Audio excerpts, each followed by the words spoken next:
Hello and welcome. This is going to be a quick video on how to switch in and out of military mode and in and out of standard mode. So I'm using SkyGlass version 1.5.19 in this demonstration, and basically this is going to be just like what it looks like when you start up SkyGlass for the first time. You're in automatically by default in military mode and in auto refresh mode. And you know that by this main button stack on the right.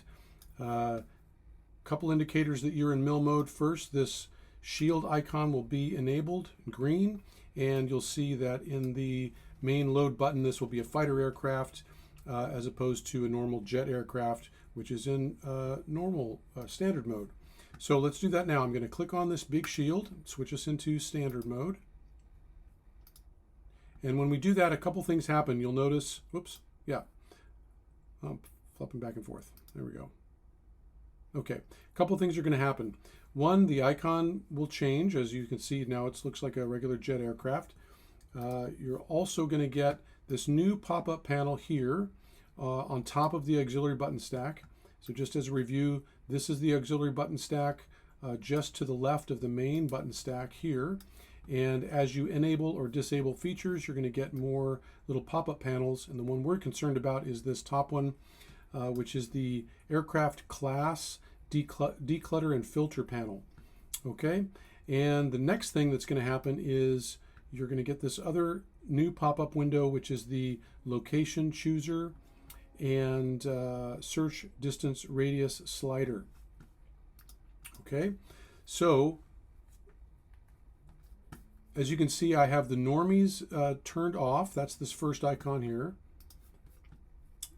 The second icon represents military aircraft with another shield in orange. This third icon is will disable and enable the masked aircraft, this little magenta spy guy here. And this final one is to show or hide emergency flights.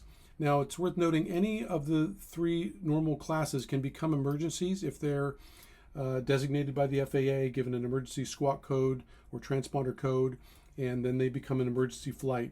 And if that's enabled and you have an emergency in the returns, you'll get another little pop-up list panel on the left-hand side showing the emergency aircraft and the detail about that. But I doubt that we're going to see any of those today. Okay, so I'm going to go ahead and turn on the normies so that you can see that that's green. And to set up for standard mode, you basically have to do two things. First thing you'll need to do is choose a home location that's meaningful to you. So I'll type in Florida, and you'll see my search radius, my camera, everything switches to that area. And you can see that I've got my search distance slider and the visual representation of that on screen here. And so the main guidance is, if you want to see the normal aircraft, a normal aircraft are going to be all commercial flights and all private aircraft, basically anything that is not flagged as a military or masked aircraft, those are going to be in your normies. And if you want to see those, you'll need to have that turned on, but also make sure that your search radius distance is low. Anything less than 200 miles is probably going to be okay, depending on the density of the area that you're searching. So let me go ahead and click on that, load up those aircraft now. I'm going to reduce the height adjustment slider so we can see everybody on screen, and I'm also going to tune the sizes of all the aircraft with this other slider so we can sort of have a nice differentiation there. Okay, and you can see we've got, oops, zoomed in a little too far. Let me zoom back out. You can see we've got 739 that are loading, and you can see already once we get out over several hundred, 500 or so, SkyGlass is going to really start to bog down and slow down. So you want to tune either your filtering of aircraft class or the search radius. So you can see if I turn off the standard aircraft, you can see SkyGlass comes back to nice and responsive, quick and snappy. Or we can bring this search radius down to like 50 miles. And I'm going to clear the traffic, turn the normies back on, and load traffic. And I'll go ahead and bump the zoom up a little bit just so we can, there we go. Okay, so you can see with 100 or with 50 miles, we've got still nice and responsive SkyGlass, only 122 loaded and showing on the screen. But let's say you wanted to do something like, well, I want to see all the military traffic on just the East Coast. Okay, so let me show you how to do that. First, I have my jumper enabled, and that's this icon there. And so first thing I'm going to do is just double click on, so we're somewhere mid-eastern seaboard, and I'll turn my, you can see we've got the jumper enabled. If I click on the jumper green, if I hover over the teardrop, it turns green, and click there, it's going to change my home location to that jumper location.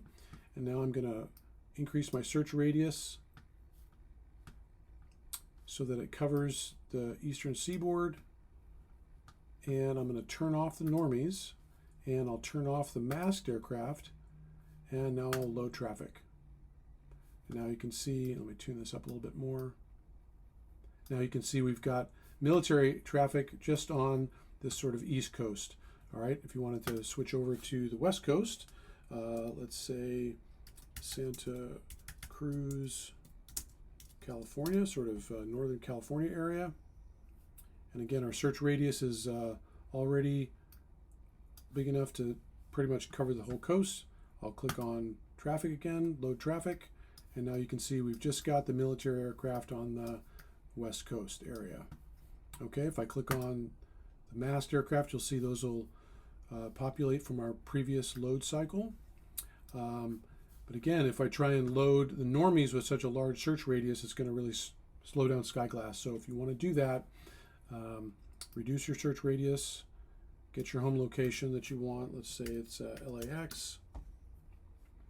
Let's go to 100 miles.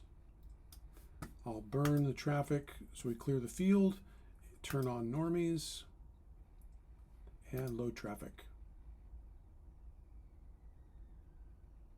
And you'll see just in that 100 miles around LAX, we've got 410 aircraft that are loaded. Okay, so just to review, when you're switching into standard mode, you need to do two things. Pick a home location and tune your search radius appropriately, and then change your filters with this pop-up here to, coordinate with what you're looking for, whether it's military traffic, mass traffic, or all traffic with the normies included. All right, and to switch back into military mode, it's very simple. All you have to do is click on the shield again, and that's going to clear the traffic and set you up for military mode. You'll turn green. Now again, anytime you're switching modes, it'll turn off auto refresh. You just have to turn that on again, and you're back to auto refresh military mode. Okay, and again, military mode is worldwide. All right, so let me back up the map zoom a little bit so you can see, and now we've got a nice clear view. All right, so that's how you switch in and out of military mode and in and out of standard mode, and how to tune your user interface so that you have the most performant SkyGlass. Thanks for watching, and thanks for subscribing. Cheers.